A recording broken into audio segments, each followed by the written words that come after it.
Okay, sorry, I didn't know if you were recording or not. I had my sound off. So, it's really late. Not really late, but it's like 6 something. It seems late. It should be seems like it should be bedtime, but no, it's not. I'm gonna tell you my poem that I wrote. I'm gonna read you my poem, and I'm gonna talk about it and talk about what it means, and like how hard it is for those people, so you get a better understanding of why they do it. So, this poem's called "The Knife," and it says, "The knife is our enemy, the knife is our serenity." You know what? I forgot to mute my TV. Anyway, the knife is our enemy, the knife is our serenity. The knife... man, this writing is so small, I hate this. The knife cuts us deep, the knife cuts us steep. The knife calls us, the knife saves us. The knife shouldn't be blamed, the knife don't have the shame. The knife has a master, the knife doesn't have a pastor. Said that twice, sorry, it's pastor.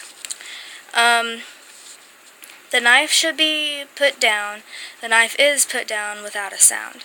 With the knife put down, we are no longer bound. We can heal, we can feel. Our scars are faded, our scars are shaded. We are free, we are the key. We rule the knife, we rule our life. The knife is bad, the knife makes us sad. With the power of the knife gone, we can now live long.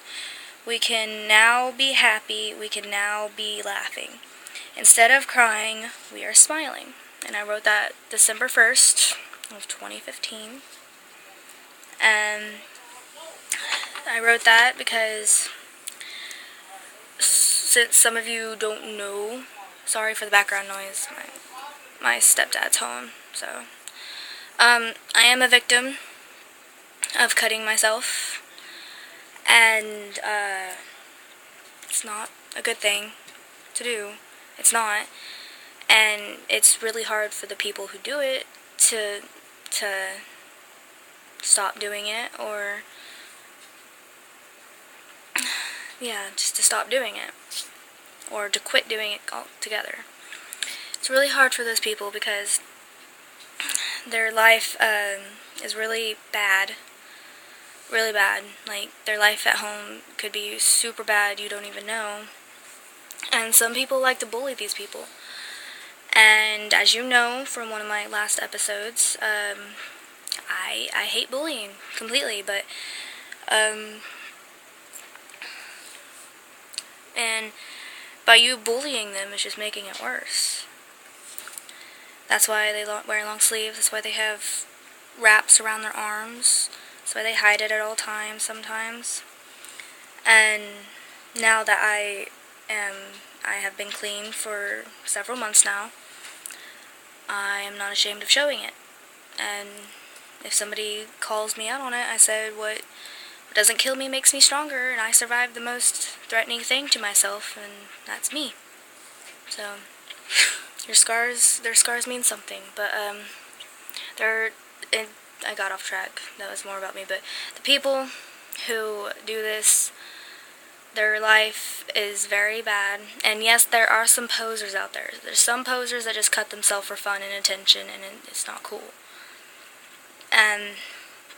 But the people who really do this because they feel like they're not a person anymore, and they can't feel anymore, they feel like they're just a dream or a ghost or something, then they cut themselves to make sure that they're still alive and they're not dreaming. That's how I was. Oh my gosh. What, Sean? Do you have any paper? Sorry. Sorry, that was Sean. He usually doesn't barge in, but yeah, that's my little brother. Anyway. Yeah, so these people, if you bully them, these people they don't need to be bullied, because it's just making things worse for them. And some people call them cutters, some people call them emo, and just because you're emo doesn't mean you cut, but these people do it for a reason. These people get sent to mental hospitals all the time, and they're not mental, it's the life at their house. That the life away from the asylum is awful to them. Like, some people, I know some people who got sent to the asylum and they were perfectly fine. They stopped cutting. They stopped making death threats to themselves. They were perfectly fine. They had friends in there. They seemed like the perfect child.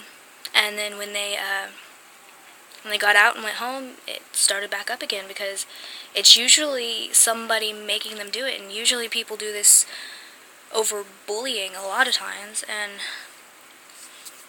it's not cool, really. It's really not cool. And I don't understand how people can be vulgar and mean to each other. I don't see it. But moving on, about the poem, it's about,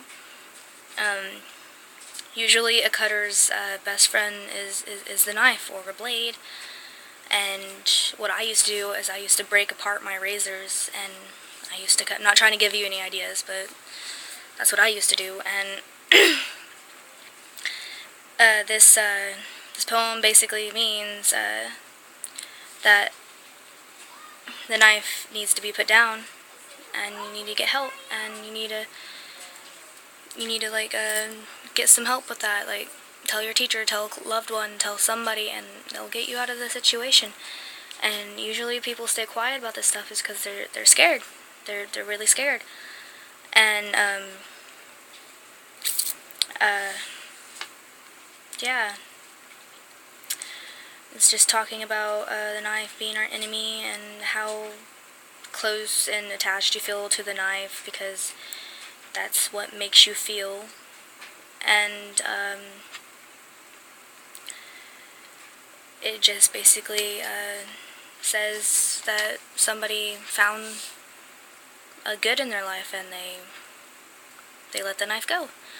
And it is hard to stop, and there is methods of ways of doing that. And one of the methods I used was a hair tie. I would roll it up on my arm where I used to cut, or a rubber band, and flick it. Like, just pull it out and flick it. If you want to cut, just do that. And you don't leave scars, but the pain is still there. So that's one of the methods that they use. And another method is scratching. Like, scratching their arms. Like, just kind of clawing it. Like, barely clawing it, but still. The hair tie is one of the most used ones. But yeah, so the people who do that, their life is actually probably very horrible. There are some posers out there who would just do it for attention. Yeah. And since I have gone through suicidal thoughts and actions, I try my best to help people who go through this type of thing, and I try to help them as much as possible. Like, there's this one guy at my school who I did date. I did fall in love with him. Stupid. And I even though we're broke up, I still help him because he has very bad mental problems and very bad depression. And I still help him. I don't leave him alone, because that's the worst thing you could do for a depressed person. You can't leave them alone. Even though, like if they're angry about something, you might want to leave them alone for a little bit, and like let them get their thoughts together so they don't blow up on you. And then you can try to help them. And if they don't want to talk about it, then you need to tell an adult. And usually they don't really talk about it, but yeah. But it's really horrible how people just assume that they're doing it for attention, and that they can bully them, and that's really stupid. By the way, Whenever I write poems, I will probably do an episode about them and what they mean and a little backstory about getting to know me and all that. And I've already got 2 poems over in school, or 3 poems actually. So the next 3 weeks will probably be about them poems, but I don't really talk about poems that often. And yeah, by the way, sorry about November, the last 2 weeks. I didn't get to post because I was going to spend time with my boyfriend and stuff like that, and I don't even know where me and my boyfriend are right now. It's complicated. But yeah, so if somebody cuts, don't bully them. It's just making things worse for them, and you really shouldn't bully at all, because it's stupid. Because if there's something wrong with them, then there's definitely something wrong with you. I mean, hell. But yeah. So if you cut, I'm not judging you or anything, because I used to cut. I used to do everything. I used to do what they call pussy cuts, because I really didn't want to die. I just wanted to feel something. And there's a difference between pseudocidal cuts and pussy cuts, as you can say, I guess. I have them all over my legs and right here, mostly on my arm on this side, and then the cut's kind of faded on this one. But yeah, there's a difference, and usually people wear bracelets to hide them if they're up high on their wrists, but mine weren't. They were more lower. But anyway, yeah, so if you bully a person like this, you should stop. If you bully altogether, you should stop. It's stupid. It's not going to make you cool. Think about it. After high school, do you really think that's going to make you cool at your job? Bullying your boss behind his back, do you think that's going to make you cool? No, it's going to get you fired. Because usually there's a snitch that likes the boss's pet, as you can say. But, yeah, so just, sorry I'm so, sluggish in this video. I'm tired. I'm, really tired. My back is killing me.